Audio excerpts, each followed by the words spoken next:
ጋይስ አቦ በቃ እኔ አቦ ዛሬ አምሽቼ እየሰራው ነበረ ማለት ነው እና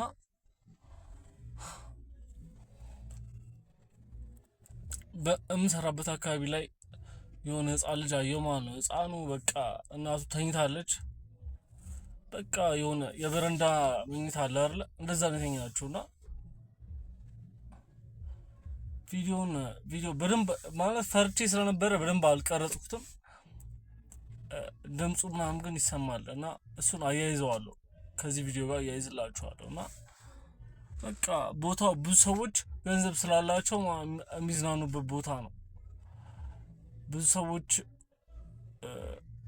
በቃ የሚጠጡበት የሚያመሹበት ከማምሸት በላይ ነው። አሁን በቃ ቢያንስ 7 ሰዓት ከምናምን ወደ 8 ሰዓት ከ7 እስከ 8 ባለው ሰዓት ውስጥ ነው ማለት ነው። እና አንድ ልጅ አለ ከእናቱ ጋር ህፃን ማለት ግፋ ቢል 3 አመት 4 አመት ቢሆነው አይሆነውም ሙላ እኔ እንጃ አላውቅም። በቃ ግን ከዛ አይበልጥም። እና በቃ ደበረኝ አቦ።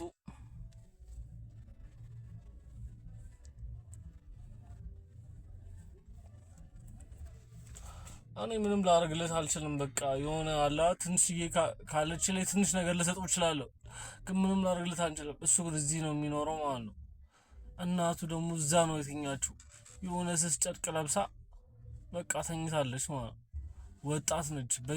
በቃ በእኔ እድሜ ምናምን በእኛ እድሜ አላቅም። በቃ የሆነ ከሀያዎቹ ከ20 እስከ 30 ባለው ውስጥ የምትሆን ማለት ነው። እና በቃ ደብሮኛል እንዴ ምንድነው እሱ በቃ የሆነ ሰው ብዙ አሉ ማለት ይሄ ለምን እንደዚህ ያስብልሃል ምናምን ትልጅ ትላላችሁ። ብዙ አሉ ሜዳ ጎዳና ላይ ልጅ ወልደው ምናምን የሚኖሩ ብዙ አሉ። በቃ እኔ ያየሁት ይሄንና እኔ በቅርበት ያገኘሁት ይሄኛውን ነው።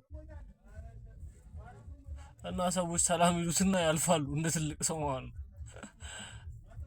እና ይደብራል። ያው እዚህ ጋር ነው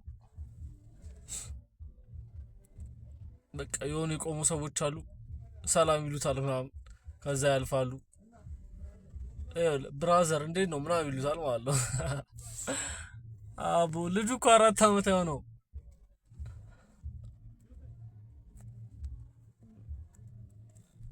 እና በቃ እንደዛ ነው፣ ሰላም ይሉትና ያልፋሉ።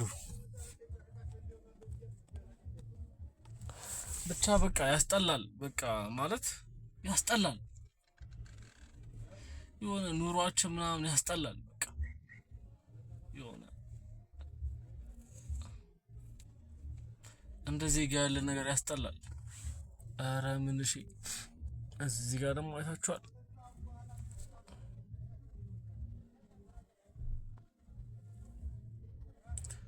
እዚህ ጋር ደግሞ የሆነ በቃ አላ የሆኑ መኪኖች የሆነ ነገር ይዘው ይመጡና የሆነ ነገር ያደርጋሉ።